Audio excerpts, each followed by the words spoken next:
A ver, a ver. ¿Dónde quedó? Aquí está. Compartir. ¿Qué va?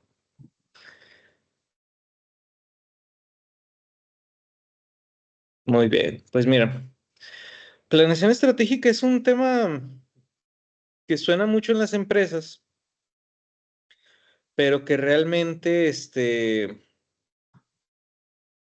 mucha gente no, o sea, no alcanza a entender bien qué es o para qué, o sea, y de hecho son conceptos bien contradictorios, porque planeación tiene que ver con un pensamiento más, arbóreo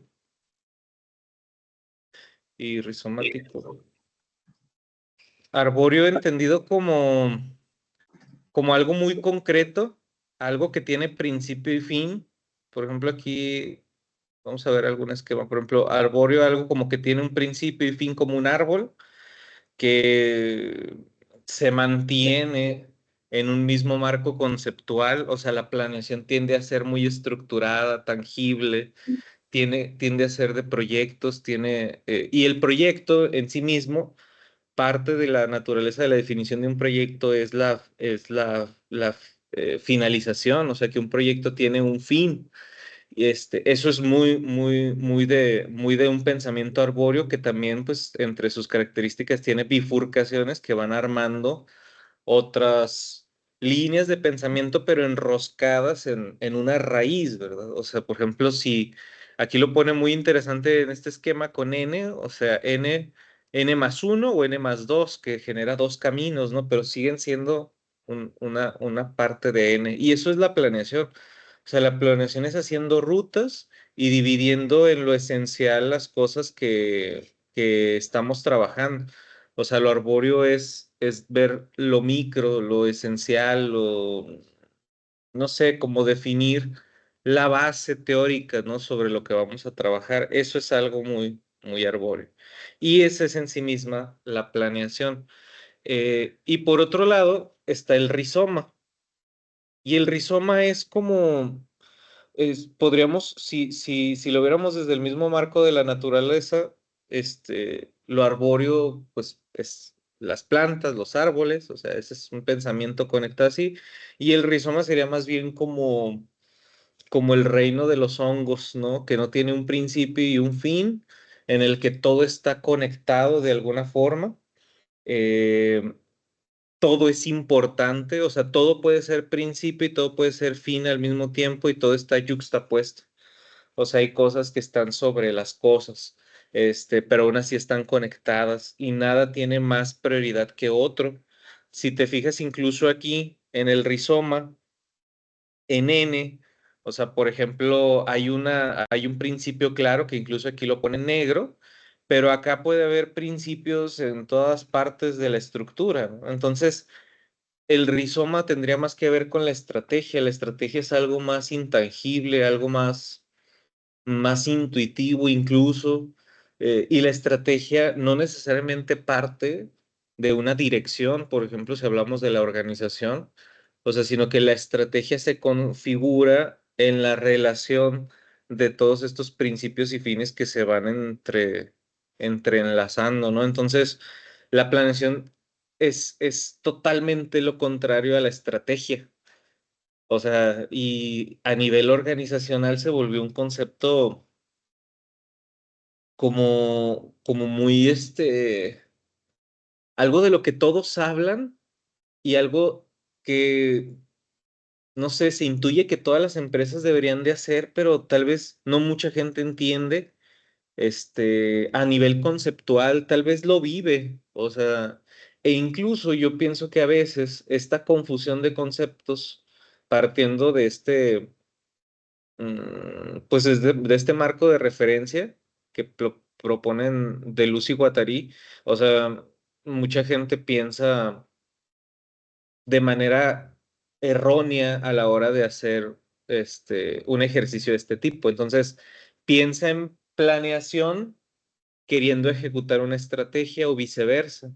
Queremos que las estrategias tengan un principio y un fin determinado, y la estrategia en sí misma no es así. La estrategia podría ser como algo en lo que nosotros nos diluimos, nos adentramos, y que tal vez desde el punto en el que nosotros estamos se ejecuta sin necesidad de que venga, por ejemplo, del gerente o del director o del fundador.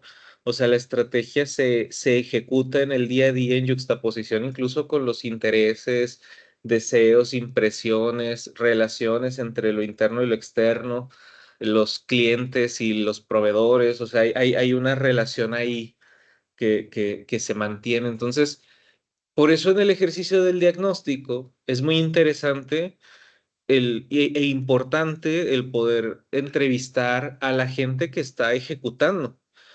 Evidentemente también los que son líderes ejecutan, dirigen, pero tendríamos que pensar más bien en todos los que están en la organización, porque cada uno de ellos en sí mismo termina siendo un principio. Entonces, si tú vas a una de las tiendas como, no sé, una de las sucursales, pues ahí también hay un principio de ejecución de la estrategia.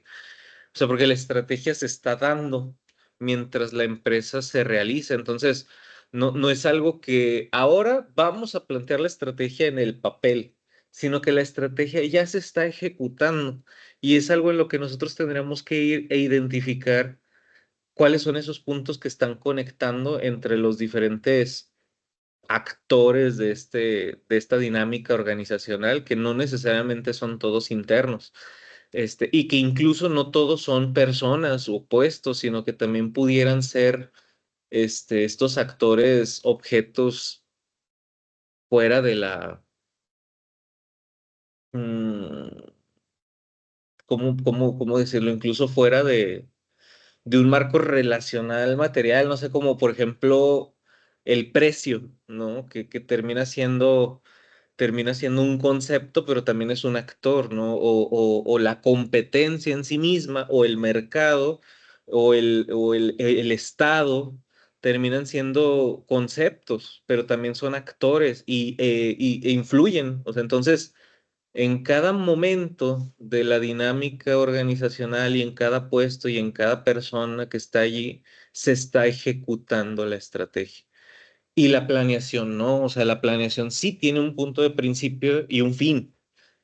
Pudiéramos planear dentro de la estrategia, pero son cosas totalmente diferentes. Pudiéramos encontrar, tal vez, intentando, no sé si aquí me permita el blog de notas dibujar. O sea, pero tal vez podríamos, encontrar en la estrategia algún punto. Aquí está el anotar. Sí, es este. Aquí está. O sea, tal vez podríamos encontrar en la estrategia algún punto. Vamos a suponer aquí, no sé si se alcanza a ver. Ah, sí, parece que sí se está dibujando. O sea, tal vez podríamos encontrar en esta mm, interconexión de puntos en la dinámica de la estrategia, pudiéramos encontrar puntos que se pudieran conectar y que obviamente desde ahí pudiéramos generar un fin, un objetivo, un algo, ¿verdad? Entonces, tal vez en la relación de conectar estos puntos, lo voy a poner con otro color, Híjole, no se está dibujando, solo aparece como el cursor. solo aparece mi cursor, pero no se están dibujando. Qué bueno que me dices. Entonces vamos a interactuar con el fondo. ¿Ahí ya se está dibujando?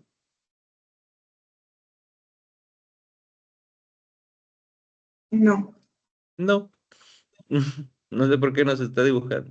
Bueno, ¿y el señalador rojo sí aparece? O sea, si lo pongo así como un láser, no, no, tampoco. no aparece. ¿Quién sabe por qué? Se supone que aquí está, dice, solo yo puedo anotar, todos pueden realizar anotaciones. ¿Quién sabe? Pero bueno, voy a acercarle para ejemplificarlo de mejor manera. O sea, por ejemplo, tal vez yo en este punto púrpura que aparece aquí al centro, donde está la bifurcación entre lo naranja y lo azul, tal vez entre la conexión de esos puntos, ¿verdad? O sea, entre la conexión entre el punto púrpura y el azul, y tal vez este otro azul que está del lado izquierdo y derecho, ¿verdad? Tal vez entre el camino negro, naranja y azul, yo pueda intentar encontrar una relación estratégica que ahorita vamos a ir a otro concepto que me da ventaja competitiva, ahorita lo detallaremos, pero con el fin de tener un beneficio, yo conecto los puntos que ya están ejecutándose en la estrategia y conecto esos actores. Y a lo mejor en el ejercicio de conectar esos puntos es donde yo sí planeo un recorrido de conexión de esos actores o de esos nodos dentro de la estrategia y ahí puedo hacer una planeación dentro de la estrategia, pero en sí misma no hay una planeación estratégica, o sea, más bien o sea, lo que quiero enfatizar aquí es que estos conceptos, o sea, son totalmente opuestos, e incluso para mí y otros autores, o sea, no tienen sentido, o sea, no tiene sentido hablar de una planeación estratégica, pero obviamente en el marco de referencia empresarial, no sé, en el lenguaje, en la jerga, en la cotidianidad, pues es algo que se entiende como un ejercicio que las empresas tienen, incluso así lo ven, o sea, es algo que tienen que hacer anualmente o antes se pensaba cada 5 años, ¿no? Tenemos que armar una planeación estratégica con la conciencia, yo pienso, noble y bien orientada de decir a dónde vamos. ¿A dónde vamos? Vamos a hacer una planeación estratégica. Mm, pero cuando, pues, te digo, empiezas a enramar, ahí es donde ves lo que hablan muchos autores, ¿verdad? Incluso, este, estos autores como padres de la estrategia o padres de la planeación, hablan de que el 80% de las planeaciones estratégicas, no funcionan porque ni siquiera llegan a la ejecución. O sea, es algo que tiende a pasar, ¿verdad? O sea, la mayoría de estas cuestiones ni siquiera llegan a una ejecución. Entonces, el problema de esto es que no podemos ni siquiera saber si las planeaciones estratégicas que se están haciendo funcionan porque ni siquiera se ejecutan. O sea, no llegan, no acontecen, ¿no? Entonces, ahí es donde nosotros pudiéramos, este, o sea, desde este marco de referencia podríamos entender por qué no funcionan, porque tal vez estamos planeando fuera de la realidad, o sea, sobre la que ejecutamos. Y eso, pues yo creo que es algo muy común.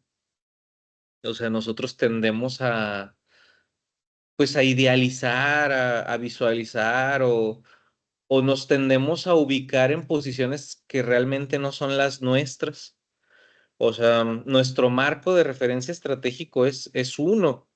O sea, pero tal vez nosotros queremos ubicarnos en un marco de referencia diferente, o sea, que no es el propio, o sea, que realmente no existe. ¿A qué me refiero? O sea, queremos comparar en la planeación o en la estrategia nuestras dinámicas organizacionales con las de, no sé, una empresa transnacional o a lo mejor una empresa del mismo giro y tamaño, pero con otro propósito, otro cliente, otros actores, otro nivel de tecnología, no sé.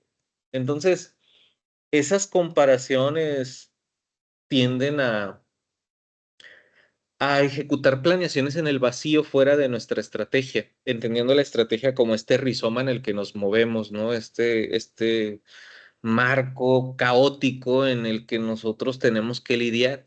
Y ahí es donde yo pienso que está la destreza o el beneficio de muchos dueños de negocio o el mérito en el que muchos directores, fundadores, o sea, se saben mover en ese marco de caos. Entonces, cuando llegan personas como las personas de RH que entrevistamos hace unos días o de finanzas, que tienden a ser actores desde la estructura y la planeación por la misma naturaleza de sus puestos y entran a estos marcos caóticos, quieren estructurar, o sea, necesitan lo arbóreo para poderse mover. Y la realidad es que el entorno en el que se desenvuelve la empresa no es así. Por eso muchas veces pasa que directivos de empresas, o sea, pasa que hay fundadores y luego los cambian, por ejemplo, con los gerentes financieros o los directores financieros, pasan a ser los directores generales. Y muchas veces, y hay casos ahí documentados y hay mucha investigación, muchas de estas empresas tienden a ir a la quiebra y a la deriva o a bajar en su posición de ventaja competitiva en el mercado porque no entienden el caos en el que se desenvuelve la empresa y entendiendo el caos no como algo malo, sino como toda esta contraposición de intenciones que va y viene de un lado a otro. Entonces, quieres poner a un perfil más estructurado en un lugar que para poderse mover con destreza e incluso ventaja necesitas un perfil más intuitivo, más sensitivo, que pueda lidiar con este caos. Por eso los dueños de negocio que hemos estado analizando, por ejemplo, estas últimas semanas, que nos han permitido hacer el diagnóstico, mm, podemos ver por qué se desenvuelven bien y por qué los negocios funcionan, porque tal vez pueden conectar puntos que otras personas, incluso dentro de la misma organización, no alcanzan a ver. Y desde esa conexión de puntos están ejecutando una estrategia que tal vez para los otros no tiene sentido, pero, pero realmente funciona. Entonces se vuelve una especie de dilema, ¿no? O sea, en el que mi propio equipo que no alcanza a dimensionar la estrategia quiere estructura, pero yo intuyo que no, pero veo que el equipo la necesita, ¿no? Entonces ahí entra como esta relación y no es una dicotomía, o sea, no es que lo arbóreo esté peleado con lo rizomático, sino que la planeación y estrategia también se contraponen, o sea, a veces necesito planear dentro de la estrategia para seguir conectando los puntos.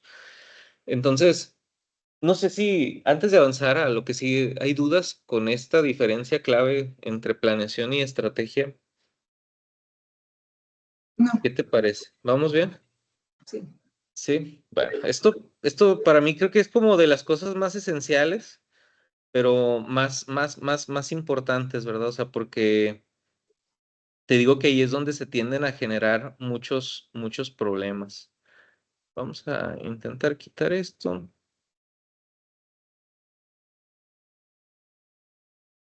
porque no funcionó. ¿Quién sabe por qué? Vamos a quitar esto. Bueno, vamos a regresar a la diapositiva, que incluso ya no me está dejando. Aquí está. Vamos a regresar aquí a la diapositiva y bueno, yo en este momento que hice esta presentación, pues yo estaba trabajando con unos autores que para bien creo que tenían mucha claridad sobre cómo estructurar un ejercicio de este tipo y que incluso ellos marcaban la diferencia entre planeación y estrategia, pero lo mantenían como desde el concepto cotidiano. Entonces ellos planteaban herramientas para hacer una planeación, ¿verdad? O sea, no era en sí mismo una estrategia, ellos lo entendían, pero mantenían el concepto. Entonces, creo que después en otras sesiones podemos hablar ya de la estrategia como tal, porque incluso hay nuevos abordajes, como uno que a mí me parece muy interesante y que creo que partiría incluso del rizoma, de eso, la estrategia emergente, que viene de un autor, me parece colombiano, y el libro es como muy clickbaitero, así como muy polémico, ¿no? Porque dice la muerte de la planeación estratégica. Y luego habla de la estrategia emergente y él genera un marco conceptual para poder trabajar desde esa estrategia que emerge. no sé si él lo plantea desde el rizoma, pero la verdad es que creo que está muy bien. Y en otro momento pudiéramos profundizar en eso. Lo primero que vamos a hacer es entender la planeación. O sea, la mayoría de estas herramientas son de planeación, no de estrategia. Pero, pues, naturalmente, impactan. Entonces, primero vamos a crear como este marco de conceptos y luego ya iremos a la estrategia que va emergiendo, que de hecho cuando nosotros hacemos un diagnóstico intentamos identificar esa estrategia emergente, o sea, que ya nace entre las conexiones del rizoma y a la que tal vez le pudiéramos dar nombre. Y como bien sabes, todo lo que hace el ser humano es dar nombre para controlar, o sea, nosotros clasificamos para tener control. Entonces, cuando la estrategia que emerge de esa interconexión tiene un nombre, me permite tener control sobre ella y también compartirlo. Entonces, pues la verdad es que creo que es algo bastante positivo. En, en esta línea, pues me voy a pasar algunas diapositivas para centrarnos, pues no en la dinámica pedagógica del curso, sino más bien en los conceptos. Aquí tengo una diapositiva que creo que es bastante importante, que es entender la organización como un sistema. Esto viene de la teoría general de los sistemas y aquí pongo algún ejemplo. Vamos a ver si hay algún diagrama de sistemas.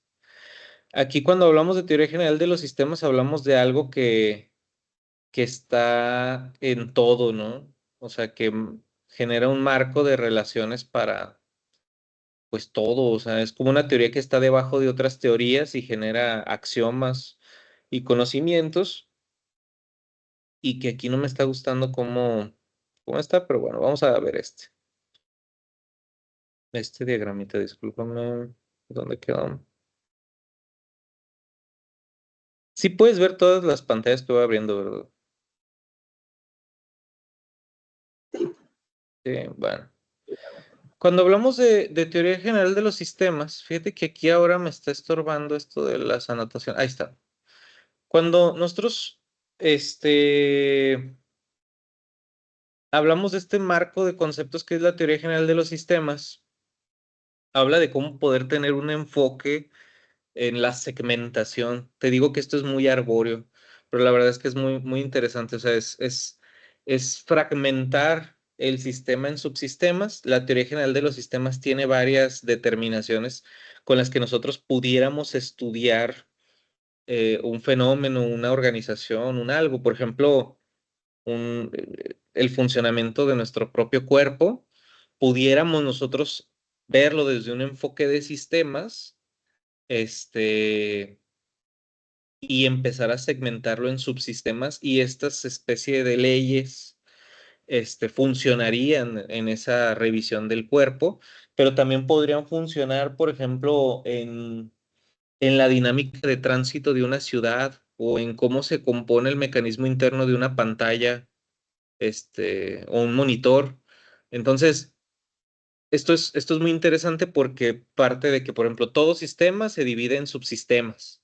O sea, eso es esencial. Y ahí, aquí le llaman este diagrama que encontramos parámetros. O sea, todos tienen entradas, todo sistema, o sea, tiene subsistemas. Y obviamente cada subsistema es un sistema en sí mismo. Entonces, todo sistema tiene una entrada, una salida, un procesamiento, una retroalimentación y una relación con el ambiente. Entonces, si nosotros lo vemos, no sé, por ejemplo, en el cuerpo, pues el cuerpo tiene entradas de oxígeno, entradas visuales, entradas auditivas, entradas, por ejemplo, la boca en sí mismo es una entrada donde en esta relación con el ambiente nosotros recibimos algo que procesamos y que a su vez sale. O sea, que a partir de la relación con este sistema se transforma, se retroalimenta y genera una salida. Y eso es algo muy intuitivo. Pues lo vemos en, no sé, como el sistema de drenaje de nuestras casas o de nuestras ciudades, pues todo tiene una entrada y tiene una salida. Y eso es algo que está ya como en nuestro imaginario, en nuestra conciencia de relación con el mundo. Pero a veces, cuando hablamos de conceptos más abstractos como una organización, a veces se nos va de la mano el entender que también la organización pudiera verse desde este enfoque de sistemas y que la organización en sí misma tiene una entrada y tiene una salida. ¿Qué podría ser la entrada de una empresa, por ejemplo, de una organización? Pues tiene entradas de recursos económicos, financieros, recursos humanos, recursos técnicos, recursos tecnológicos, y esos recursos se retroalimentan en el entorno del sistema, o sea, se transforman, se procesan y luego generan una salida. Y esa entrada y esa salida mantienen una relación con el ambiente. O sea, esa entrada y la salida generan la relación en sí misma con el ambiente. Entonces, aquí luego tenemos otras cosas interesantes, es que todo sistema es un conjunto de elementos que son independientes e interactuantes en sí mismos para alcanzar un objetivo. Y todo sistema, y aquí esto creo que está muy interesante, o sea, todo sistema en este conjunto de elementos interactúa con el ambiente para poder lograr un objetivo que en la mayoría de los casos, pues es un objetivo que tiene que ver con la adaptación al medio. O sea, los sistemas, este, en su naturaleza se abren y se cierran para poder relacionarse con su medio, para poder adaptarse al medio. Creo que eso luego lo vemos con lo de, este, selección natural. ¿Cómo se llamaba Darwin? Y hay como, sí, ¿verdad? Como todos estos diagramas que son muy conocidos, ¿no? De Darwin y de cómo dice que hay como una adaptación de las especies al medio. Y pone este ejemplo que me gusta mucho de las jirafitas, ¿no? O sea, por ejemplo, cuando el medio cambia, ¿verdad? Y el alimento empieza a estar, creo que este se ve mucho mejor. Cuando el medio cambia y el alimento, por ejemplo, está fuera de mi alcance y obviamente yo necesito el alimento para poder subsistir, sobrevivir, se convierte en un objetivo. Mi cuerpo, mi sistema se reorganiza, se abre, se reconfigura, se retroalimenta, cambia para poder adaptarse al medio. Entonces, el sistema no es algo que tenga una estructura definida, sino que es algo siempre cambiante que se está abriendo para retroalimentarse con el medio y que luego se vuelve a cerrar para lograr mantenerse en homeostasis con el medio, en armonía con ese medio.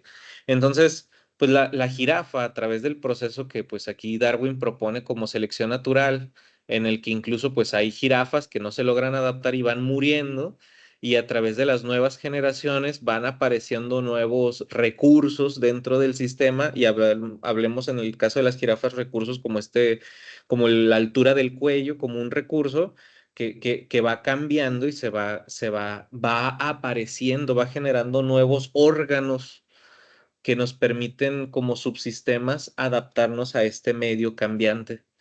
Entonces, anteriormente, el medio, no sé, por ejemplo, tal vez, y aquí voy a hacer suposiciones porque no es mi área, pero vamos a inventar con fines pedagógicos que el medio anteriormente, pues permitía a las jirafas encontrar el alimento de manera directa a la altura de los recursos que ya tenían, pero tal vez por alguna situación del mismo medio, el mismo árbol también se adaptó y tuvo que crecer, o tal vez las jirafas tuvieron que migrar a un medio diferente y en ese nuevo medio el alimento ya quedaba muy difícil y aquellas que no alcanzaban alimento morían y las que sí sobrevivían y se iba como haciendo este proceso. Entonces, desde la teoría general de los sistemas, nosotros entendemos que la naturaleza del sistema puede ser algo abierto o cerrado.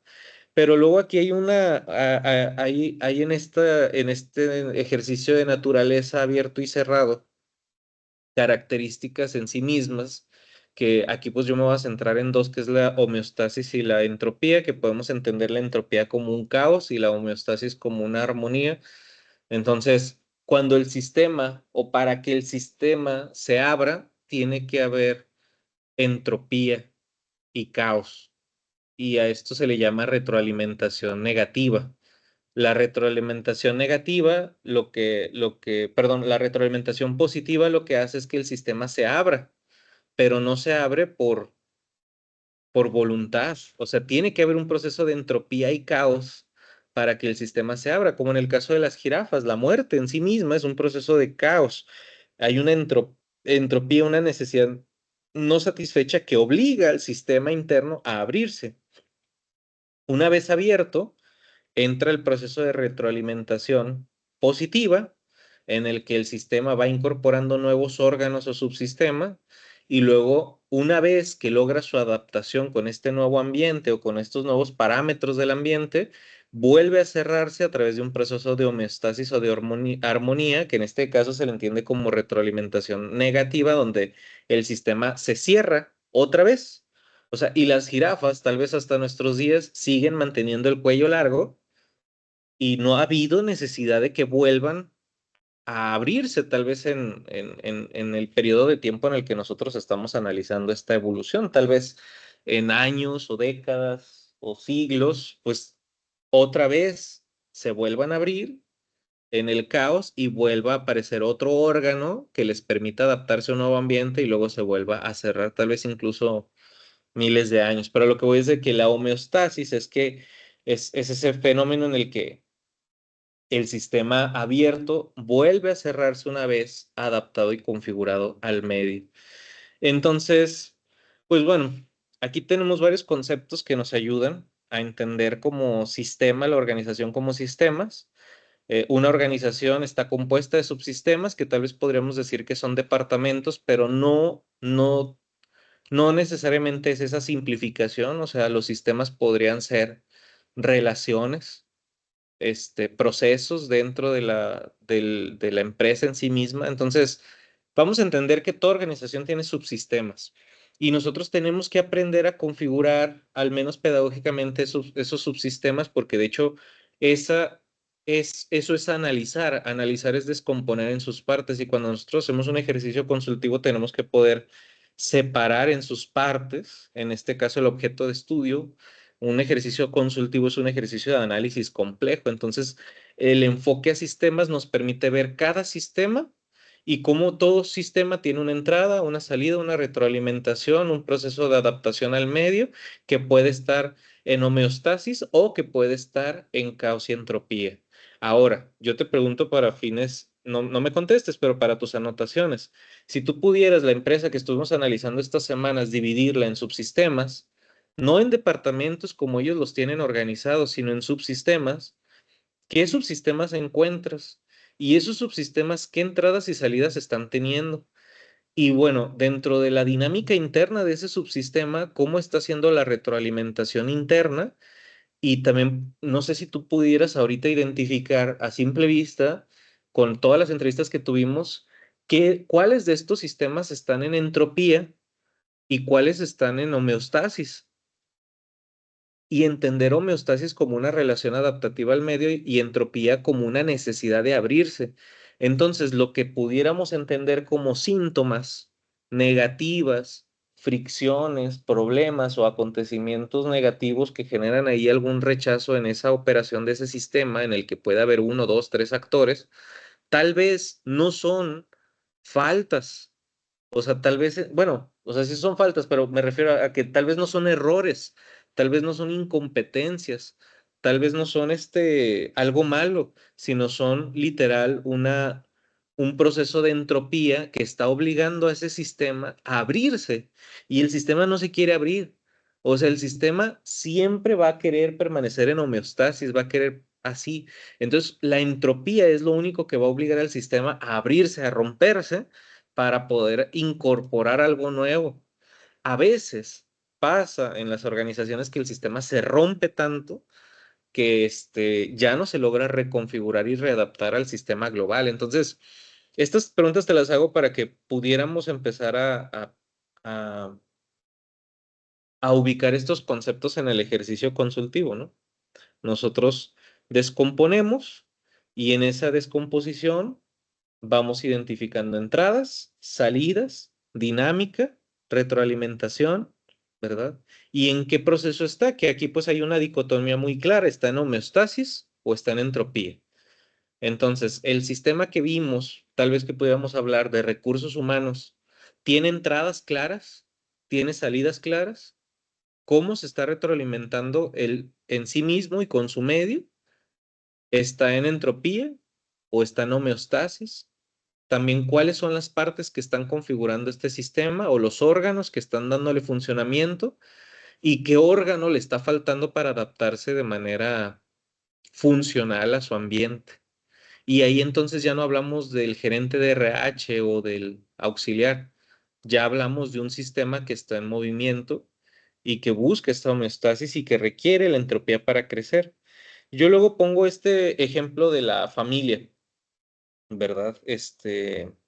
Ahorita vamos a regresar a ese ejemplo, pero bueno, tengo esta diapositiva que es importante, en la que nosotros, por ejemplo, en psicología te enseñan que en el diagnóstico uno tiene que aprender a identificar la diferencia entre los motivos latentes y manifiestos. Y esto creo que se aplica a muchos otros ámbitos, pero el motivo manifiesto es lo que el sistema manifiesta como problema. O sea, hablando de un diagnóstico e intentando encontrar la causa de la enfermedad, este, el motivo manifiesto sería la sintomatología visible o que incluso el mismo paciente manifiesta ver como un problema. O sea, el paciente manifiesta que el problema está en tal o cual lugar o situación, pero de fondo siempre hay un motivo latente o una causa que a veces no se alcanza o la mayoría de las veces no se alcanza a percibir, que es como el corazón que está latiendo, que está en el fondo y que ese motivo latente es el que está generando realmente el caos o el problema. Nosotros tenemos que aprender que, al menos en el ejercicio consultivo, va a haber siempre motivos manifiestos que nosotros no debemos de aterrizar como determinaciones y realidades. O sea, el cliente en este caso siempre va a manifestar, pero las manifestaciones la mayoría de las veces no son la raíz del problema, o sea, son las consecuencias. ¿Cómo se puede ver esto reflejado en una organización? Pues tal vez tú en la organización, este, ves al área de almacén, compras y reparto y te llegan un montón de quejas de los clientes porque el pedido no les llega a tiempo, porque el pedido llega mal empacado, porque el pedido llega mal, porque el pedido está estropeado. Y tú vas al motivo manifiesto que es, no sé, el área de empaque o el área de logística o de reparto en sí misma. Entonces vas y le dices, oye, pues, ¿qué les está pasando? Y piensas que ahí está el problema. Entonces cambias a la gente de allí y contratas a un nuevo supervisor y los capacitas y todo nuevo. Y conforme pasa el tiempo, pareciera que el problema se resuelve, pero no, se mantiene. Y se mantiene ya como una dinámica de la estrategia, o sea, una ejecución constante en la que nosotros ya nos acostumbramos a que así se ejecuta. E incluso los clientes que no están de acuerdo con esa ejecución se comienzan a ir y los que se empiezan a adaptar pues dejan de quejarse. Entonces, tú piensas que porque ya no hay quejas manifiestas, el problema se resolvió. Pero el problema se mantiene allí, o sea, tú sigues empacando y entregando mal, pero la causa latente de eso no es en sí mismo el reparto, el empaque o la logística, sino que detrás de eso está el área de compras, detrás de eso está el área de recursos humanos, detrás de eso está tal vez el área de ventas, que están, por ejemplo, los vendedores haciendo promesas sobre productos que no tienen. Los de compras tal vez no están alineados a las ventas, entonces los de ventas venden algo que no tienen, los de compras quieren resolver ese caos porque subsidian la incompetencia del área comercial, y pues los que se llevan los problemas que aparecen allí, pues son los de reparto, porque al final de cuentas ellos terminan teniendo un espacio muy caótico donde subsidian la incompetencia heredada y van generando pues toda esta dinámica. Entonces, el problema parece ser que está en el reparto, pero no, el motivo latente está en las ventas. Entonces, ¿cómo nosotros identificamos los motivos latentes y manifiestos? Yendo a la raíz de esas relaciones. Ahí estarían los motivos latentes y manifiestos, y es en el tema de los sistemas donde nosotros podemos ir identificando estos, permítanme.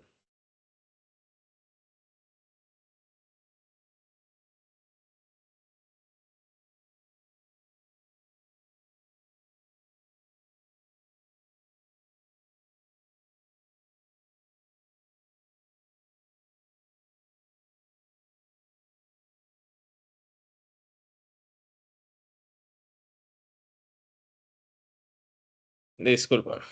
Entonces, te decía que el ver el enfoque a sistemas nos permite identificar dónde están estos motivos latentes y manifiestos generándose, ¿no? Entonces, ahí hay un tema importante. Un ejemplo que yo pongo siempre en los cursos, pues es el tema de la dinámica familiar. De hecho, la teoría general de los sistemas se usa mucho en terapia familiar sistémica, así hay un modelo terapéutico. Y aquí ponen el ejemplo de una pareja de esposos que llega al consultorio con su hijo pequeño porque manifiestan que el hijo pues está teniendo conductas como gritar, morder, pelear, cosas que él no tenía antes, ¿verdad? Y que pues ahorita es un problema porque en la escuela muerde a los niños o se hace del baño o en la cama o cosas de ese tipo, ¿no? O sea, obviamente síntomas graves que están evidenciando una disfunción, una mala adaptación. Y por el otro lado, cuando tú empiezas a hacer la exploración, la entrevista a los padres, la dinámica de los padres en relación al niño, porque en la teoría general de los sistemas y en la terapia familiar sistémica, tú entiendes que toda la familia es un conjunto, hay un sistema paternal, un sistema filial, hay entradas, salidas, relaciones, caos, entropía, armonía. Y cuando empiezas a analizar lo que es el manifiesto, que es el síntoma del niño o el sistema filial o el sistema de los hijos, te das cuenta que realmente estas manifestaciones o síntomas son consecuencia más bien de la dinámica del sistema paternal en la interacción total del sistema. ¿Qué quiere decir esto? Que los papás están teniendo problemas, o sea, los papás están a punto de divorciarse y en estos problemas que están teniendo los papás, pelean, gritan, se amenazan con divorciarse, incluso tal vez han llegado a empujarse o lo que sea.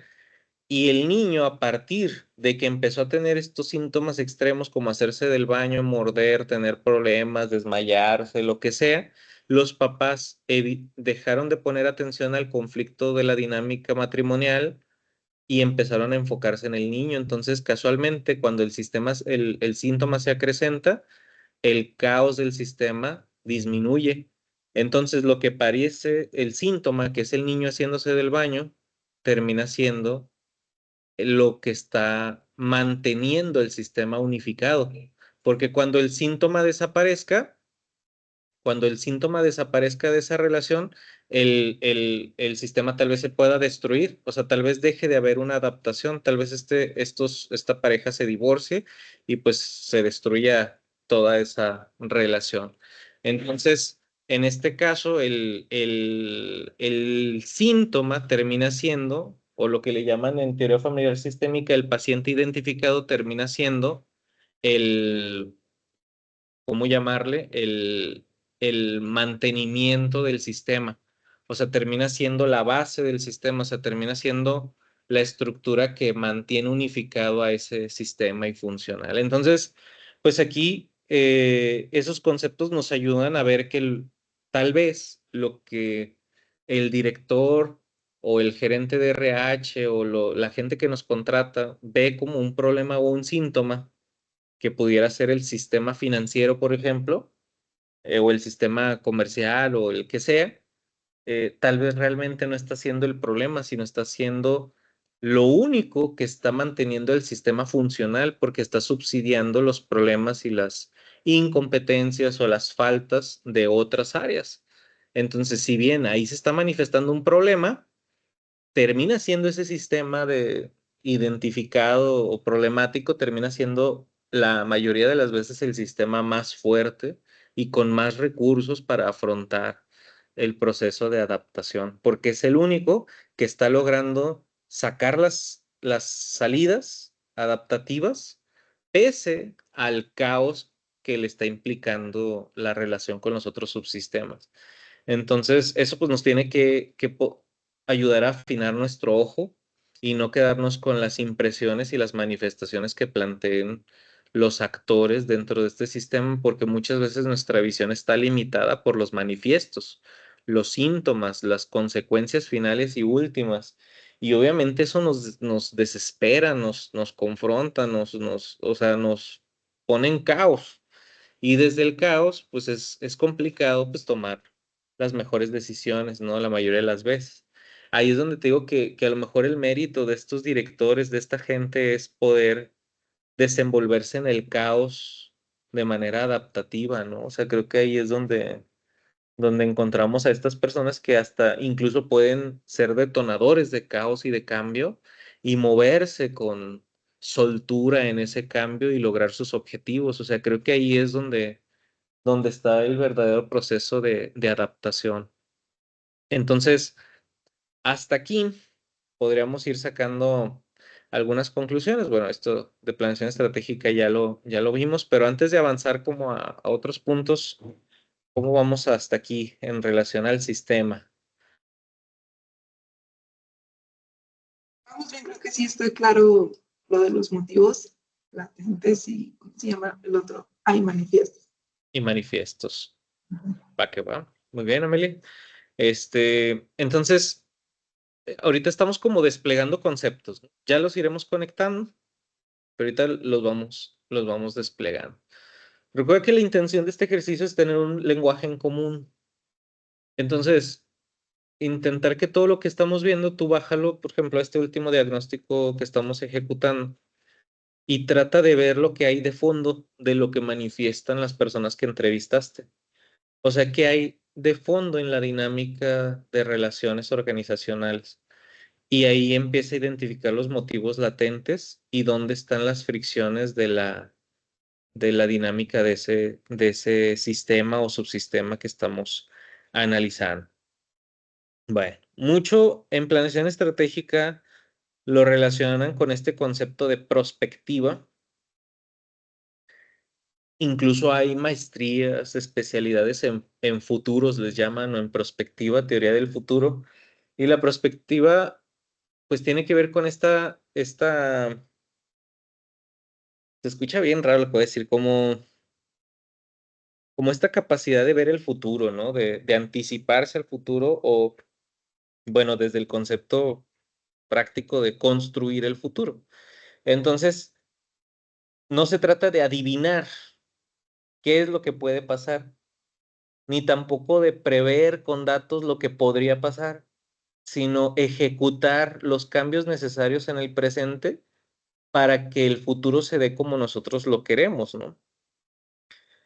Esto es algo que augura la planeación estratégica, o sea, que propone como,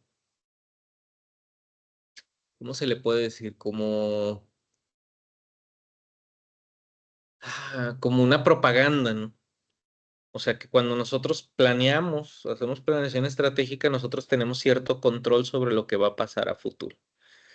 Eso pues también es una cosa complicada, pero menciono el concepto porque, o sea, el ejercicio prospectivo es muy de planeación, o sea, primero abordamos el futuro deseado y luego vemos qué características tiene ese futuro deseado y luego nosotros vamos configurando las acciones en pequeñas acciones interconectadas que me permitan construir a largo plazo ese futuro deseado. Entonces, o sea, creo que sí hay una intuición muy acertada en eso, que es el tener rumbo, el tener un futuro deseado, el tener un imaginario, pero creo que los ejercicios de prospectiva muchas veces no se orientan a futuros posibles, sino a futuros anhelados. Entonces, empezamos a construir planeaciones a partir de una perspectiva en el vacío, que era lo que te decía hace rato, o sea, se vuelve más un deseo. Qué bueno, qué cosa no es un deseo, pero, o sea, sin entrar en eso, o sea, se vuelve un anhelo en el vacío. Entonces, pues claro que yo me imagino.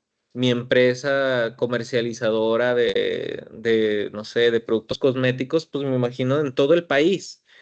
Y ese futuro, que es un futuro deseado, un futuro anhelado, un futuro ahí, tal vez no es un futuro posible en el plazo de tiempo y con los recursos que yo tengo. O sea, tal vez puede, o sea, tal vez si lo ampliamos, sí es un futuro posible. O sea, porque pues todo es posible, ¿no? En esa línea, o sea, pero no es el futuro posible inmediato, ¿verdad? O tal vez al que mi entorno y mi estrategia me permita al menos llegar. O tal vez yo lo mido, creo que esto en la capacidad de renuncia. O sea, tal vez no es el futuro posible que mi capacidad de renuncia me permita aspirar, porque obviamente todos estos futuros posibles para construirse requieren estos esfuerzos conectados, pero cada esfuerzo en sí mismo es un no, es una renuncia, es decirle que no a algo para decirle que sí a algo que me acerque más a ese futuro posible. Si yo me caso, yo le estoy diciendo que no a todas las otras mujeres para decirle que sí a esta mujer que es la que yo quiero. Entonces, todas estas dinámicas de construcción del futuro posible están basadas en decisiones. De hecho, la estrategia emergente habla mucho de eso. Dice que la estrategia emergente está centrada en las decisiones y hace todo el imaginario del choices, ¿no? Que cómo se van ejecutando estas decisiones. Entonces, yo lo definiría un poquito más como o sea, que el ejercicio prospectivo tendría que ver con pues, esta capacidad de renuncia, o sea, cuál es el futuro posible deseado que mi capacidad de renuncia me permite construir, ¿verdad? En el corto, mediano, largo plazo. O sea, porque no todo es posible renunciar o tal vez no a todo queremos renunciar. O sea, y hablando organizacionalmente, tal vez esas renuncias implican reconfiguraciones, permitan, o sea, signifiquen desprendimiento a visiones. Yo tuve un cliente hace tiempo que tenía una dinámica de retribuciones a los trabajadores de compensación basada en comisiones. Todo el esquema de la construcción del negocio estaba basado en comisiones. Tú tienes 10 clientes, yo no te voy a pagar un sueldo, yo te voy a pagar un porcentaje del fee de cada uno de esos clientes. Y eso lo que hizo fue que en una primera instancia el negocio detonara comercialmente, porque entonces todos querían tener más clientes y querían vender, vender, vender, vender y operar más, porque todos, no solo los comerciales, sino que todos se les pagaba en retribución por el número de clientes que atendieran. Entonces, pues había colaboradores que si podían atender 60 clientes, pues cobraban 60 clientes. ¿Cuál es el problema de eso? Que empezó a haber una dinámica súper tóxica de consumo excesivo de recursos, como un aborazamiento en el que ya no me importaba tanto lo que le ofreciera al cliente, quién fuera el cliente, los resultados que estaba teniendo el cliente, sino tener el cliente. Porque yo lo que quería tener, porque ganaba más, o sea, si yo tenía 20 clientes, yo ganaba por cada cliente, entonces no me importaba si el cliente tenía buenos o malos resultados o si el ejercicio del negocio se lograba con tal de que yo tuviera mi retribución. Entonces eso empezó a generar una dinámica en la que los clientes se convirtieron como una especie de desechable. Entonces, si un cliente no tenía buenos resultados, se iba y no me importa porque agarro otro y me dan otro y me dan otro y me dan otro. Entonces empiezo a quemar los clientes con tal de yo cobrar y tener una cartera amplia. Y yo les decía que tal vez eso comercialmente había ayudado a crecer, a operar rápido, a ser muy intuitivos, a ser muy versátiles, a estirar al máximo la capacidad de operación, que era un poquito lo que vimos con el modelo de análisis de los riesgos psicosociales de Sigrist, en el que si yo tengo clara la recompensa, el esfuerzo inmediato, pues no genera enfermedad, porque ellos tenían claro que no importa, son 60 clientes, aunque no duerma, pero voy a cobrar 45,000 esta semana, esta quincena, ¿no? Entonces me motivo muchísimo. Y no me canso, no me estreso, no me afecta, no genera sintomatología, porque tengo total control de la recompensa que voy a recibir. Pero el problema es que esto ya se le estaba volviendo en contra y lo que estaba haciendo es que ya a nivel de mercado este proceso de sobreconsumo que a mí cuando yo pensaba en esta dinámica organizacional pensaba mucho en este personaje que aparece en el castillo de, ¿no? ¿Cómo se llama? En el viaje de Chihiro, que no sé si lo hayas visto alguna vez de Estudio Ghibli, que es como una especie de monstruo que consume, que aboraza. Viaje de Chihiro. Y que, o sea, todo lo desborda, ¿no? Aquí está la imagen, o sea, que comienza, o sea, aquí ya se ve grotesco, ¿no? Porque empieza a consumir, a consumir. Aquí se ve mesurado y controlado, pero hay una parte de la película donde se ve como que este monstruo empieza a desbordar y a consumir, consumir, consumir, consumir, y empieza a destruir el ambiente y el entorno en el que se desenvuelve, incluso a destruirse a sí mismo y aquello que lo alimenta. O sea, en el película se empieza a tragar a los sirvientes que lo están alimentando, se los empieza a tragar. Entonces, siento que es una metáfora de esa dinámica organizacional porque así se empezó a hacer la relación con el ambiente, así, abrasiva, ¿no? No abrasiva como algo que quema, sino algo que consume, ¿no? No sé. Entonces, creo que se entiende, pero a lo que voy es de que ahora tocaba. O sea, ellos traían una visión de negocio, una perspectiva, un escenario anhelado, deseado, que no empataba con esta dinámica organizacional que habían configurado, esta estrategia que estaban ejecutando. Entonces, cuando yo hice el análisis y planteé el terreno, el ejercicio de desterritorialización de esta dinámica aborazada o consumista que quemaba a los clientes, implicaba una renuncia que la empresa no estaba dispuesta a hacer. Porque para poder posicionarse en el mercado como lo querían hacer y que incluso ahora estaban viendo las consecuencias, porque la agencia se estaba quemando, o sea, la empresa se estaba quemando en el sentido de que el mismo sector en el que ellos se desenvolvían comenzaba a darse cuenta que los estaban utilizando, entonces no les estaban dando resultados o no a todos, entonces la empresa se empezó a quemar. Y las renuncias que implicaba construir un modelo o un escenario de negocio que ellos estaban aspirando, que era un negocio incluso más expansivo, con más nichos, con todo lo que ellos configuraban en su deseo como como un conjunto, realmente no era posible si no hacían la renuncia a algo que en un principio les había ayudado a crecer. O sea, aquí el sistema no era un departamento, el sistema no era un área, una persona, o sea, el sistema era todo este marco conceptual de relación con las cuentas de los clientes. Entonces, tenían que renunciar a ese modelo de relación e integrar un nuevo órgano que permitiera relacionarse primero con los clientes internos y los trabajadores en una retribución y retroalimentación muy diferente, manteniendo la misma capacidad de operación, pero afinando los puntos para poder tener la calidad necesaria para dar los resultados que posicionen en ese nuevo territorio, y renunciar a esto. Y esa fue una renuncia que ellos no estuvieron dispuestos a hacer, o sea, fue muy caótico el darse cuenta, muy desmoralizante, y una negación total al cambio, y que incluso pues a mí me pagan para poder facilitar un puente de este ejercicio prospectivo en una planeación con un paso a paso de qué puntos pues tenemos que afinar para poder construir ese escenario.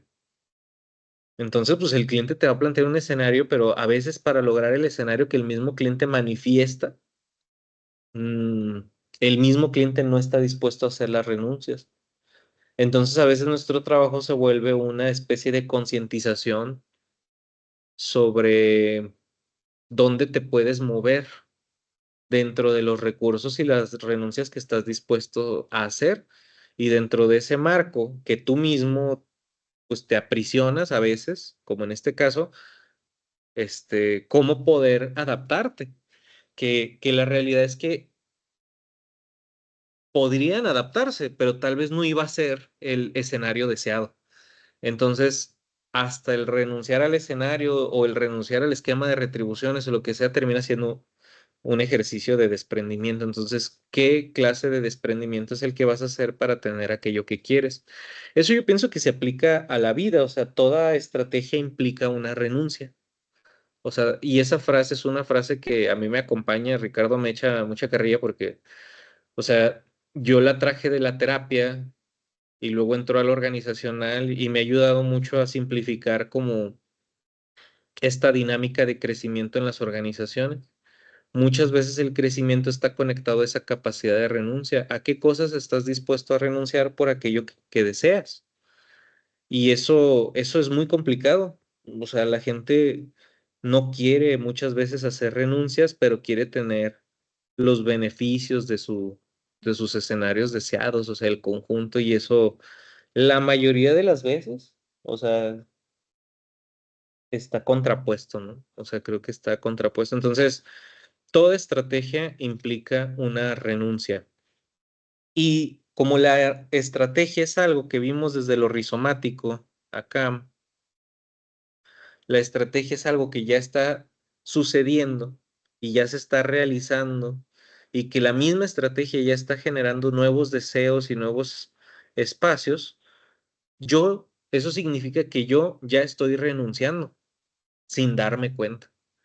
Y eso abre un marco así de entendimiento sobre lo que estoy haciendo, hablando organizacionalmente, que es muy poderoso. O sea, porque como la estrategia ya se está ejecutando, yo no me estoy dando cuenta, pero tal vez ya estoy renunciando. No tal vez, o sea, es un hecho que ya estoy renunciando a algo. Esto me pone como muy reflexivo, pero bueno, o sea, cuando tú entiendes eso, que era lo que decíamos de ponerle nombre a la estrategia que emerge del proceso de adaptación, entonces lo puedo controlar y puedo saber entonces qué renuncias voy a hacer conscientemente en la línea de obtener aquello que es mi objetivo y no renunciar a aquello que no me doy cuenta, o sea, terminar renunciando a cosas inevitablemente. Y eso pasa con muchas empresas o dueños de negocio o trabajadores, o sea, terminan renunciando de todas formas a cosas, que no se dan cuenta y tal vez eran cosas que querían o cosas a las que no tenían que renunciar del todo. No sé, eso abre un marco también de entendimiento bastante poderoso, o sea, para poder ejercer cambios conscientes, cambios reales, ¿no? Entonces, bueno, todo esto viene de la perspectiva. Repito, estamos como ahorita dejando los conceptos así. Algunos se van conectando, quisiera pensar, pero ahorita pues estamos soltando los conceptos. ¿Cómo vamos, Amelia? Bien, o sea, son cosas que como que ya había pensado, tomado en cuenta, pero que no les había puesto nombre o no sabía al menos que tenían un nombre Mm. como tal. Y si eso es algo, esto que estamos hablando es como algo muy intuitivo, ¿no? Ni siquiera pareciera que es algo necesario del negocio, sino de las relaciones mismas. Pero sí me gusta lo que dices, es ponerle nombre a estos conceptos. Y obviamente al ponerle nombre los podemos usar a nuestro favor. Muy bien, vamos a pasar a este otro concepto, que con esto, pues no diría que vamos cerrando la parte teórica, pero porque en sí todo va a ser teoría, pero al menos estos primeros conceptos iniciales. Hay un señor que se llama Bonfenbrenner, que él tiene algo que se llama teoría ecológica. Aquí está Bonfenbrenner sobre algunas imágenes. Y bueno, él tiene estos esquemas muy interesantes que también parten de la teoría general de los sistemas. Pero él define que la construcción del individuo, de la personalidad, está influenciada por la relación con los sistemas que hay en nuestro entorno. Él dice que hay un microsistema, un mesosistema, un exosistema y un macrosistema en el que nosotros nos desenvolvemos y que todos esos sistemas y la interacción que tienen unos con otros influyen en nuestras dinámicas individuales. El esquema habla mucho de la psicología en relación al ambiente y cómo la crianza influye en la construcción de la personalidad y también pues de las patologías. Y pues es un modelo bastante interesante que, como bien dices, podría ser algo que todos intuimos. Obviamente, a mí me influye, por ejemplo, en el macrosistema o en el exosistema ser mexicano. O sea, parte de mí, en mi constitución es ser mexicano, en un exosistema, pero tal vez en un macrosistema es ser persona. O sea, la concepción y la relación que tengo con el mundo tiene que ver con ser un individuo o tal vez un individuo de esta época, ¿no? Porque tal vez no es lo mismo, no sé, un millennial y un centennial y todas estas definiciones porque la relación con el macrosistema es otra, ¿no? Por el tiempo y o sea, lo que contiene esta realidad en este momento, ¿no? Entonces, o sea, está correcto, es interesante y podemos ver muchas cosas y ya las podemos intuir que todo esto influye, tal vez en el ser psicólogo o en el ser emprendedor o en o sea, todas estas cosas van definiéndome en la relación con el micro, meso, también por ejemplo en el micro, el ser hijo, el ser Montiel o el ser Quesada, o sea, eso es parte de mi microsistema, el ser hermano, o tal vez el ser padre, o sea, todas esas cosas me van constituyendo y me van configurando. Y esta teoría me gusta mucho, bueno, aquí pone mucho el ejemplo de la escuela, el trabajo, el niño, porque pues, es una teoría que habla, en este caso, este, de la dinámica incluso como educativa y la relación con estos sistemas. Pero hablando de teoría general de los sistemas y planeación estratégica, pues nos permite entender la organización y la organización hacia adentro como un microsistema, la relación con su cliente, proveedor, entorno directo como un mesosistema, la relación con el mercado en el que se desenvuelve, el tiempo, el país, el lugar específico, las condiciones políticas con las que se desenvuelve un exosistema y un macrosistema como un mercado mundial, ¿no? Que diría Deleuze y Guattari como un capitalismo mundial integrado, ¿no? En el que también se desenvuelve esta organización de negocio que yo estoy configurando. Entonces, todas estas cosas influyen. Nosotros lo vimos en la pandemia. La pandemia fue una contingencia global del macrosistema que influyó en el microsistema de todas las organizaciones.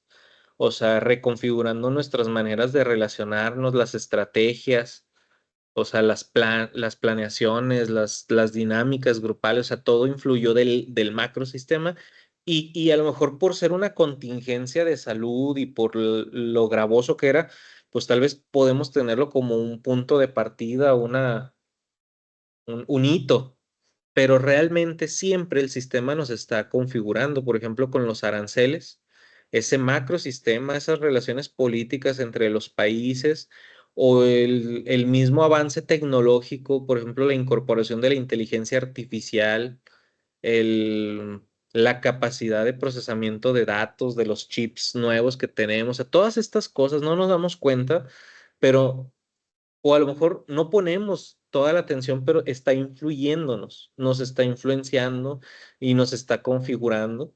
También el exosistema o el microsistema, si pensáramos el exosistema como la competencia directa, como el mercado local donde se desenvuelve mi producto, mi negocio.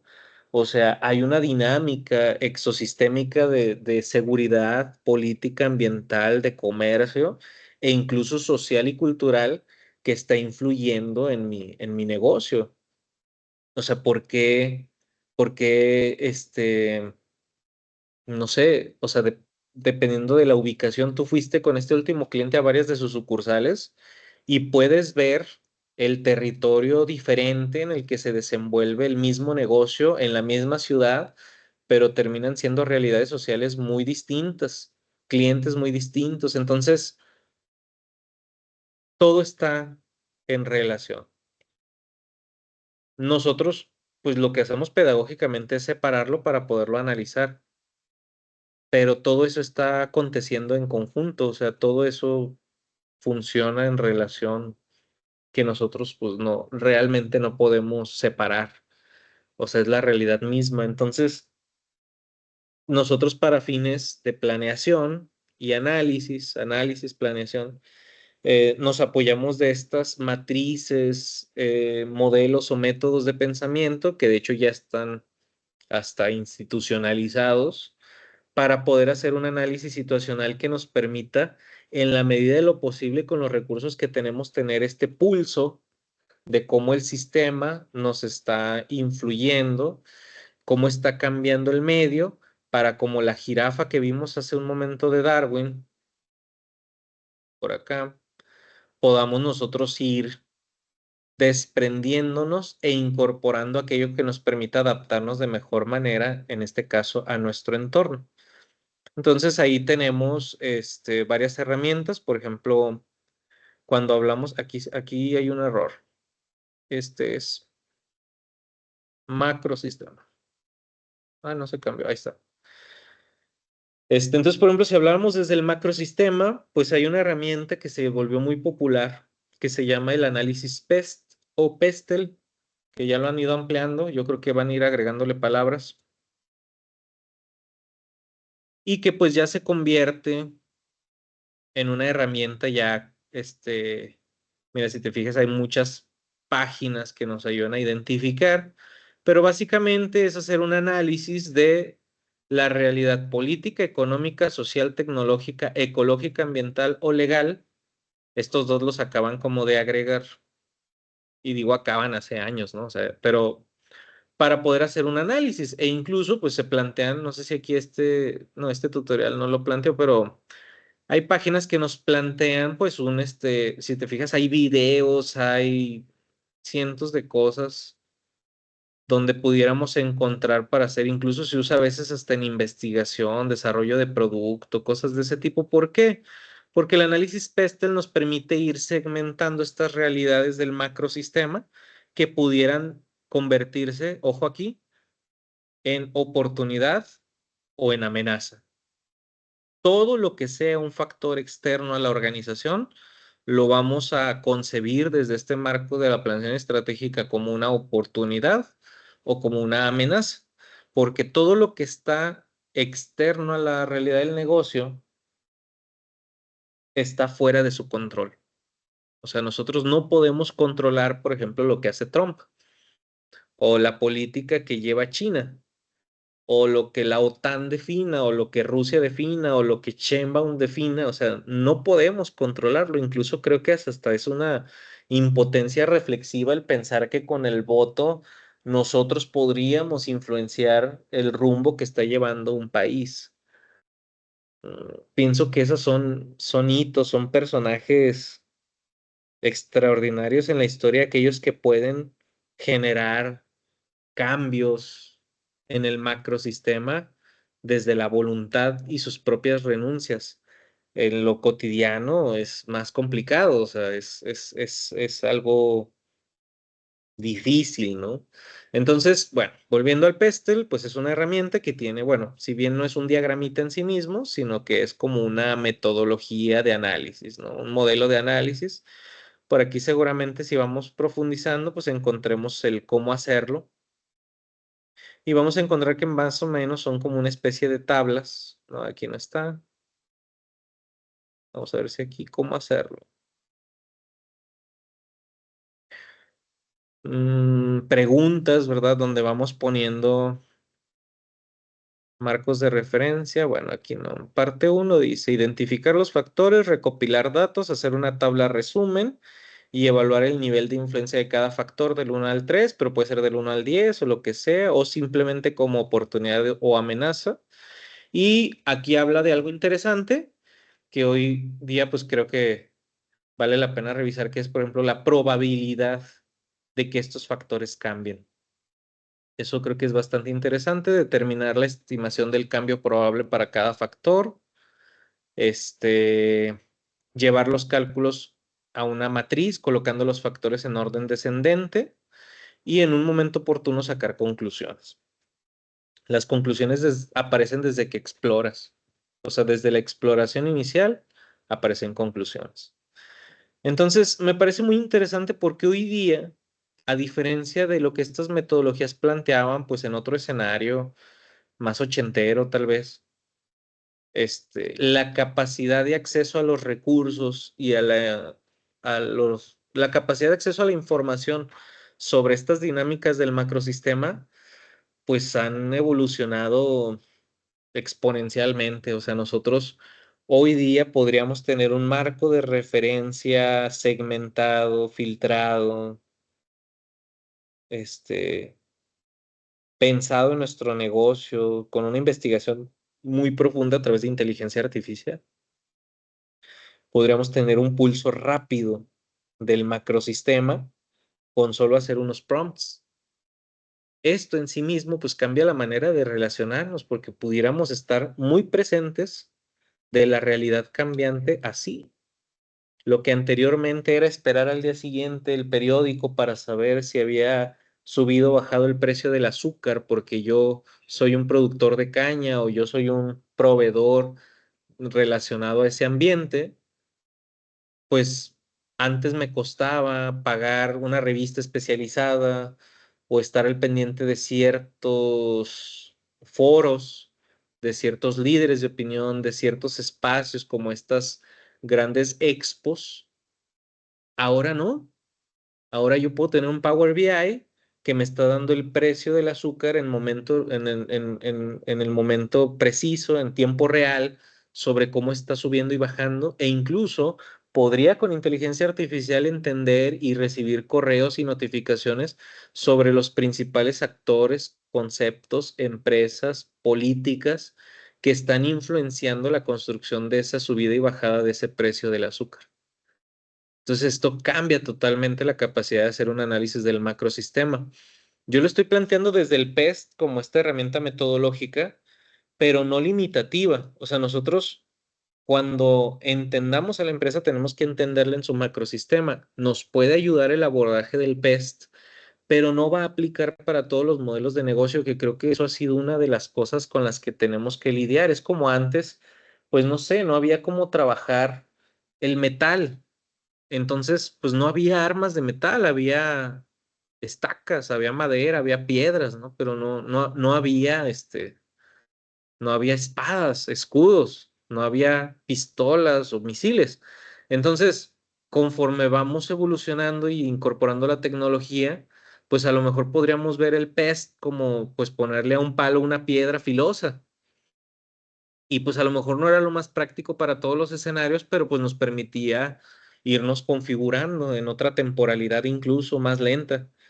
Y tal vez hoy pues tenemos pistolas, ¿no? O sea, y tenemos disparos directos y precisos y miras y podemos apuntar con precisión a lo que nosotros requerimos, pero no dejamos en la naturaleza de ver el macrosistema. Entonces, por eso es importante entender el mundo. Yo parto del PEST, creo que pedagógicamente sería muy bueno, Amelia, que hicieras un PEST tradicional, pero yo hoy día pienso mucho en que cada cliente tendría que tener un análisis del macrosistema individual, como si creáramos una especie de PEST para cada cliente. Y a lo mejor el de un cliente sí va a tener la P y la S, pero el otro cliente nada más va a tener la T y la L. O sea, o va a tener otras letras, o sea, va a ser otros factores los que vamos a analizar. Creo que esa capacidad de poder incluso determinar qué factores vamos a analizar del macrosistema para este cliente, en sí mismo nos acerca a un análisis mucho más acercado a la realidad, o sea, más certero. Porque antes estos factores, pues los queríamos poner en todo, era como antes nada más había dos tipos de pantalones.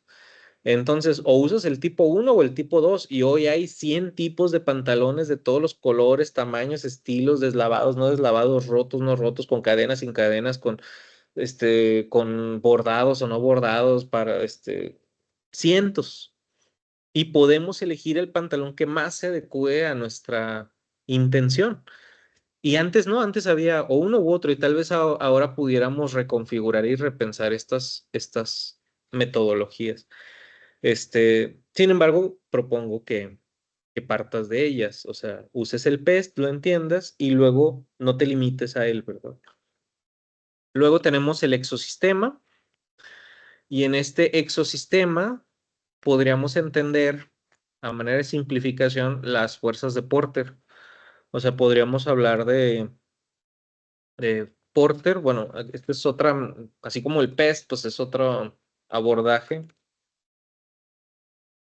Por ejemplo, aquí cuando hablamos de fuerzas de Porter, dice este señor que hay 5 fuerzas con las que interactúa nuestro negocio. Ahí esto está aquí tapando.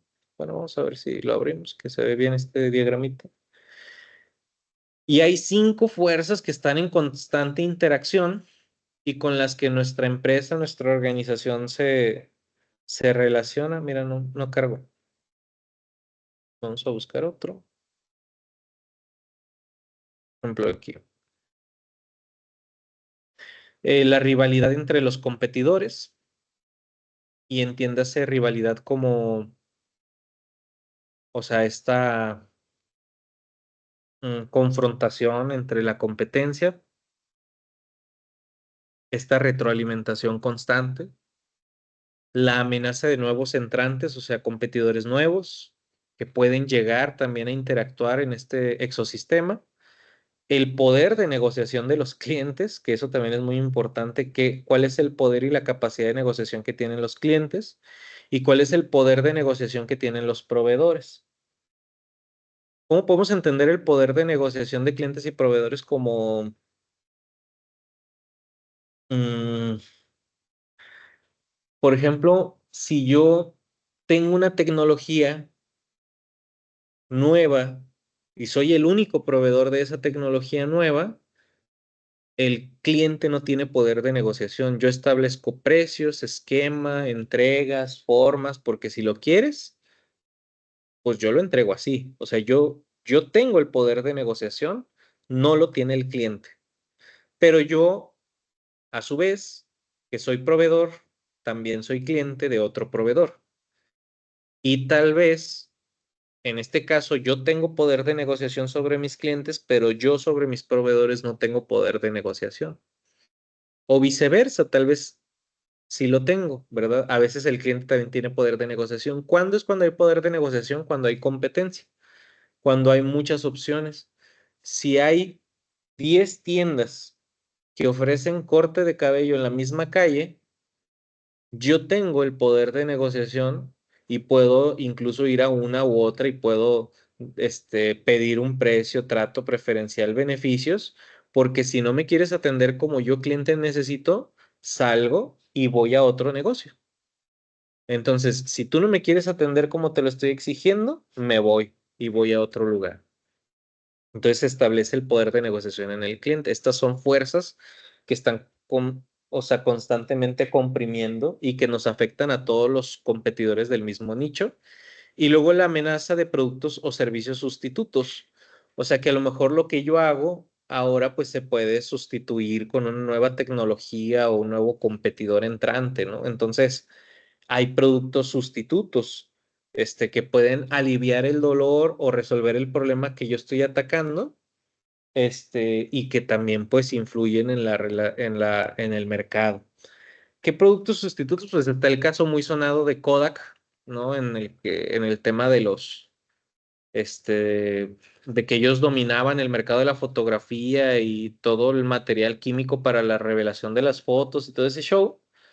Y pese a que es el mismo mercado e incluso tal vez los mismos competidores, aparecieron productos sustitutos como el tema de la cámara digital, toda esta entrada de la digitalidad a la fotografía, y suplió la misma necesidad o problema que yo resolvía, que era, por ejemplo, el, ¿cómo se dice? El mantener un recuerdo, ¿no? O el capturar un momento. pues ahora se podía capturar sin necesidad del efecto del proceso químico, sino ahora con un procesamiento digital y que era más rápido, más barato, de mayor volumen, más accesible. Entonces era un nuevo producto sustituto que si bien mantiene las reglas y la necesidad del mercado e incluso tal vez los competidores, pero establecen nuevas formas de jugar, ¿verdad? Y que también yo tengo que entender qué clase de productos sustitutos pudiera haber para mi mercado, ¿verdad? Eso es lo que habla Porter y que básicamente lo que está haciendo es analizar las fuerzas del ecosistema, de la posición que yo tengo en relación a mi competencia directa. Entonces, Porter, pues entender este marco de referencias de Porter, pues también está muy padre. Hay como el Pestel, pues cientos, incluso creo que ya deben de existir hasta alguna especie de software, o herramientas digitales que me permitan hacer software. Vamos a ponerle aquí. Mira qué bonitos esquemas. Digo, yo no recomiendo ninguno de estos, no los he probado, pero seguramente debe haber algún software, ¿verdad? Nosotros, bueno, habla de lo que ya platicamos. No, esto es más bien como una especie de blog. Software intacto de las 5 fuerzas de Porter. Vamos a ver. Parece que es como un Excelito, ¿no? Que incluye en el producto un documento de palabras detallado y una hoja de cálculo Excel personalizable. Bueno, pues hay como una especie de Excel donde pues nosotros vamos definiendo, mira, la potencia del proveedor, la potencia del cliente. Mira, te lo venden como una matriz ahí pequeñita. Seguramente si la investigamos vamos a encontrar que hay muchas, pues. Porque pues es una metodología que incluso Porter detalla en su libro y que es una metodología muy popular. Mira, Asana sí hace muy buenos como blogs o tutoriales de estas plantillas. También HubSpot va poniendo marcos muy bien definidos sobre cómo aplicar estos conceptos, o cómo llevarlos a la práctica. Incluso, mira, aquí propone algunas plantillas. Mira, me pide biblioteca de plantillas, me pide iniciar ahí sesión y seguramente tienen alguna especie de plantilla para analizar las fuerzas de Porter. Creo que Asana lo hace muy bien, HubSpot también, Bisneo también hace muy buenos síntesis de estas metodologías y podrías a lo mejor analizarlas. Pero bueno, al final es lo mismo que te platicaba del PEST. A lo mejor aquí incluso yo ya podría hacer lo que le llaman usar estas herramientas para sondear el mercado y la competencia directa como,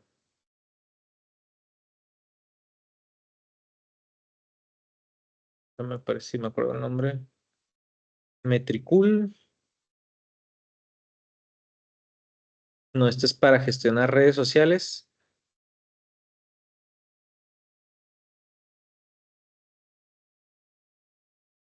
Se llama SEMrush.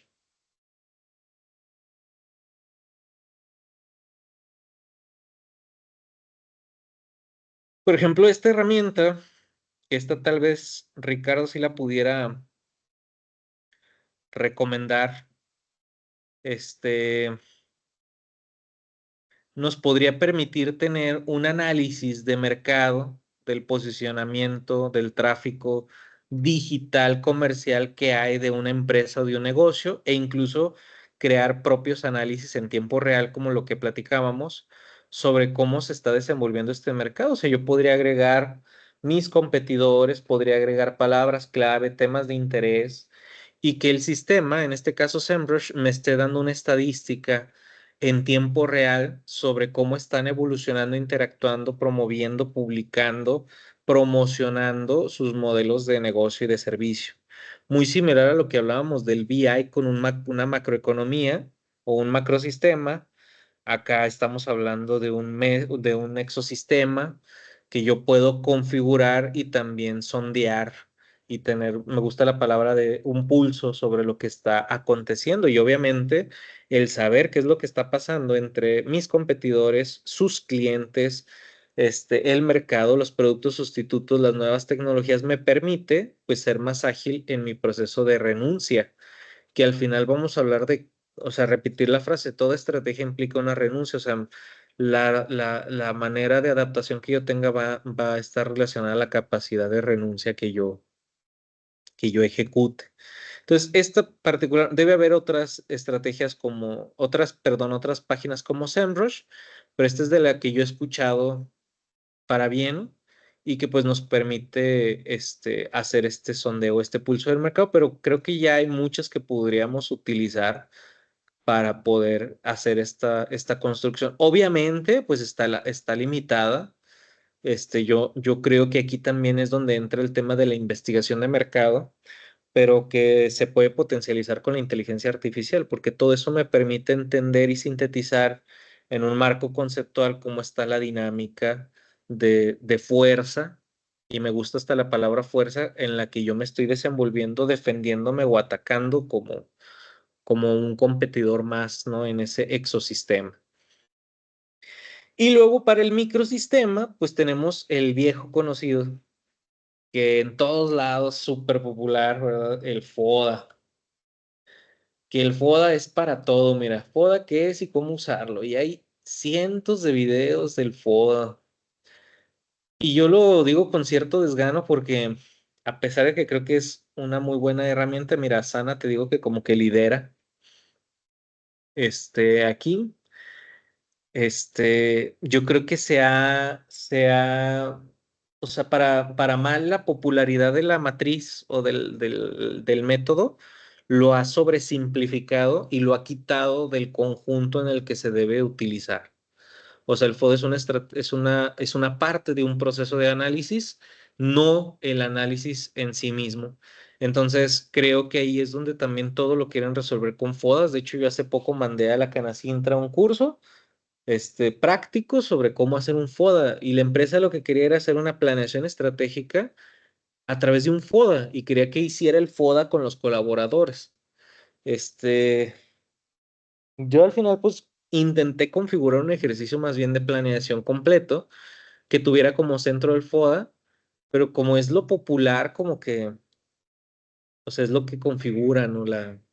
La dinámica del negocio, pero a mí, verdaderamente, no es que no me guste la herramienta, sino que pienso que está sobre simplificada y arrancada del proceso para verlo como un fin en sí mismo, que realmente pues no es la función.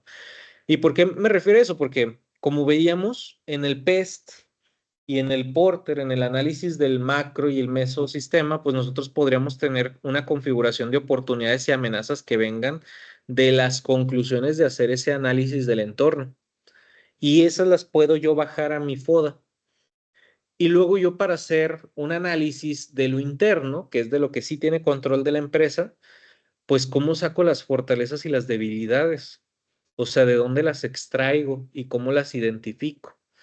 Entonces, ahí es donde nosotros podríamos complementar con otros marcos conceptuales para poder bajar las fortalezas y debilidades en relación al entorno, los recursos de la empresa, los deseos de escenarios futuros anhelados, y poder empezar a construir un marco ahí de análisis más certero, como lo que ya estuvimos platicando.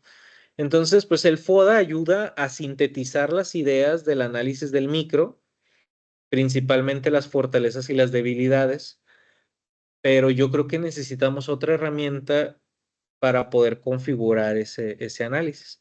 Ahí es donde yo encontré para bien la estructura del Balance Scorecard. Eso es lo que, pues yo creo que en la siguiente sesión vamos a profundizar, pero aquí lo voy a poner como que esta es una herramienta, más bien centrada pues sí, en la ejecución de la planeación, pero que a mí me gusta mucho cómo plantea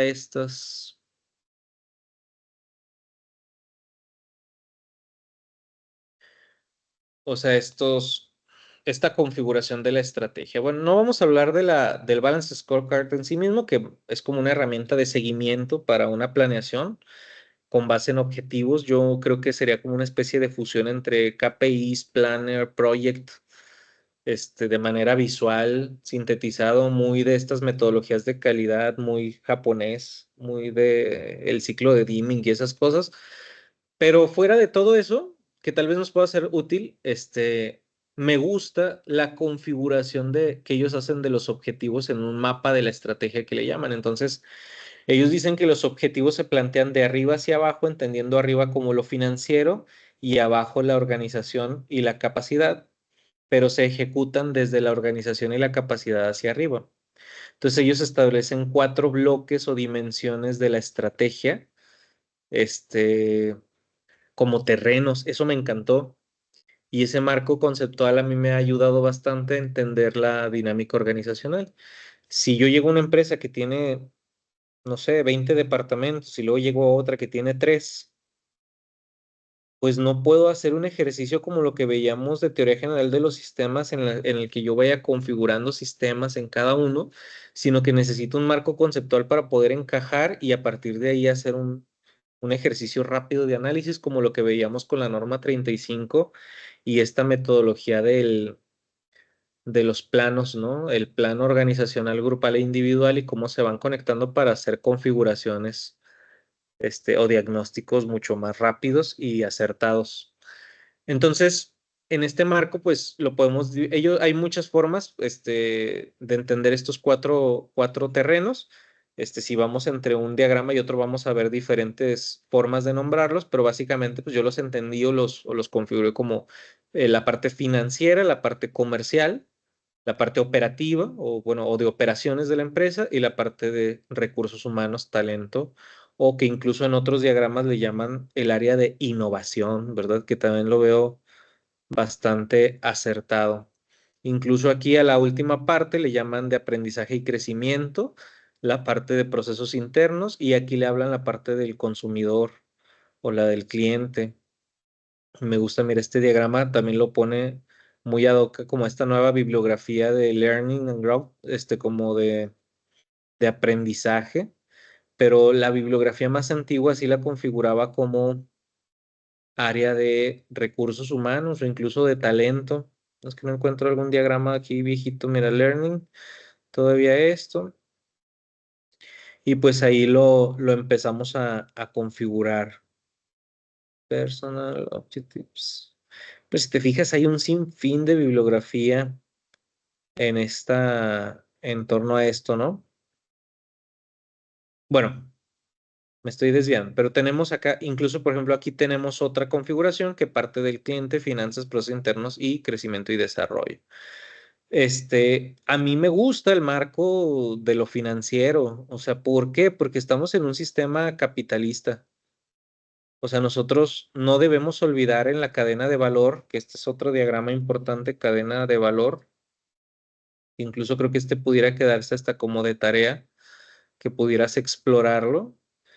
Pero básicamente, pues la cadena de valor, pese a que hay varios abordajes, mira, por ejemplo, este es como el más clásico, pues habla de que el modelo de negocio entendido como un sistema en sí mismo es una cadena que va generando valor y que todos, o sea, hay una cadena de valor principal que es la logística, operaciones, marketing o prestación del servicio y que tiene estos subsistemas de soporte que pueden ser RH, la parte tecnológica, pero que al final todo lo que constituye a la empresa, todo el valor que se genera tiene la finalidad de generar un margen, ¿verdad?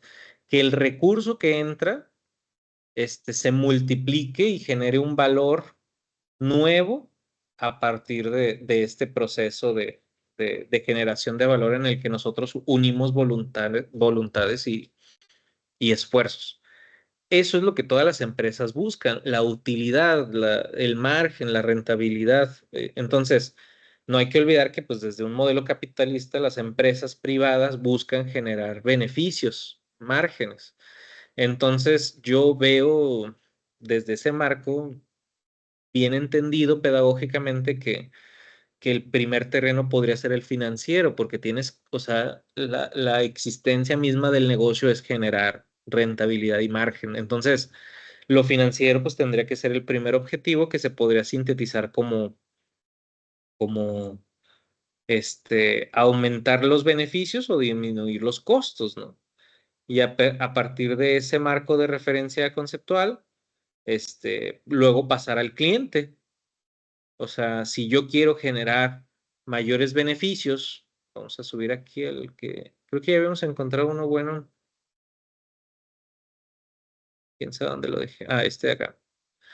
O sea, si mi objetivo es incrementar el beneficio o disminuir los costos, ¿qué tengo que hacer a nivel comercial para incrementar los beneficios o disminuir los costos? Y luego, esta ejecución comercial, esta estrategia de experiencia, de promoción, de venta, de expansión de mercado, desarrollo de producto, lo que sea, ¿qué me va a implicar a mis procesos internos operativos?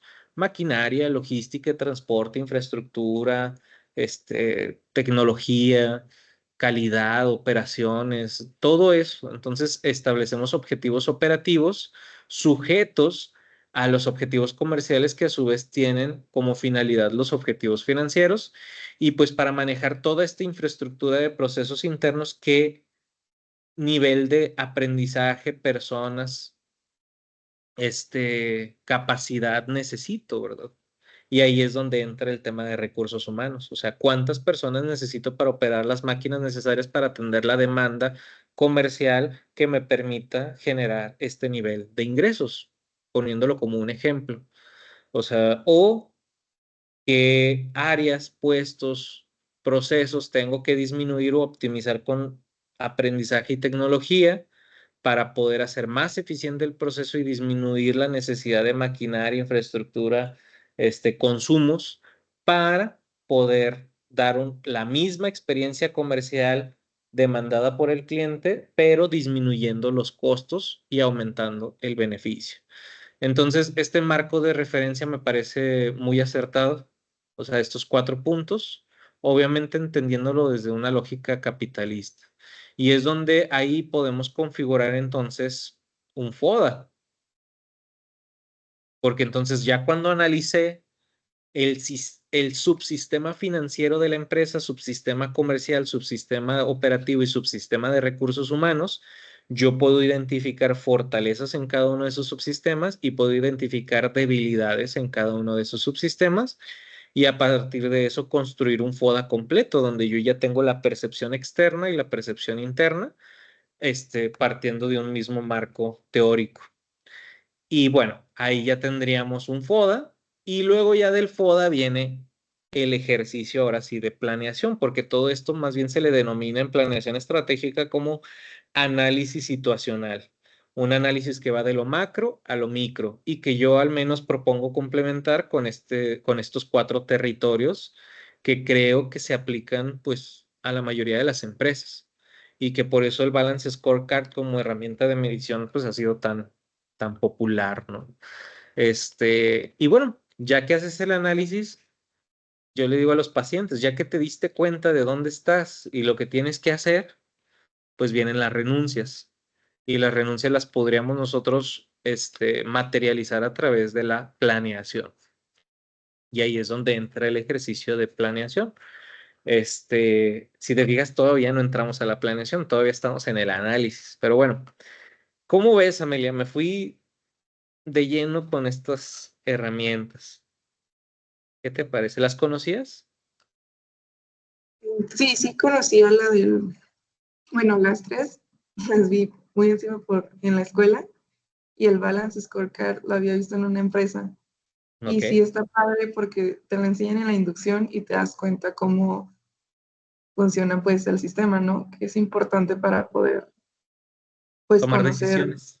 sí, tomar decisiones y saber cómo impacta tu trabajo o cómo es ya el proceso general, ¿no? Para llegar al resultado. Sí, claro, mucha capacidad de síntesis también, hacer un buen balance scorecard. O sea, es poder sintetizar en un diagrama sencillito que todos puedan ver cuando llegan una dinámica compleja de esfuerzos y voluntades conviviendo en conjunto.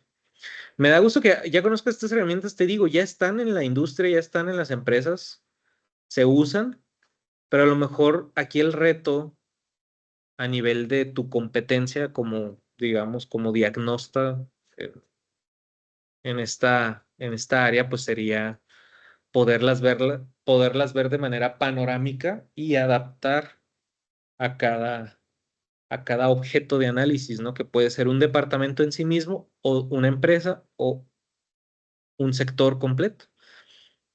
Y también, pues yo creo que implica un buen grado de creatividad, ¿no? Con eso vamos a pausar hoy.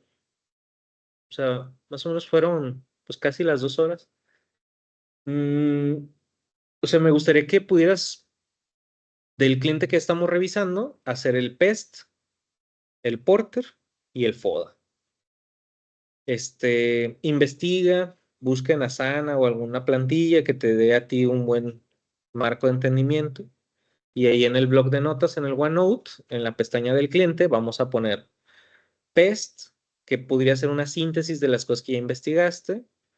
Porter, desde lo que pudieras investigar y entender o lo que te haya planteado también las entrevistas.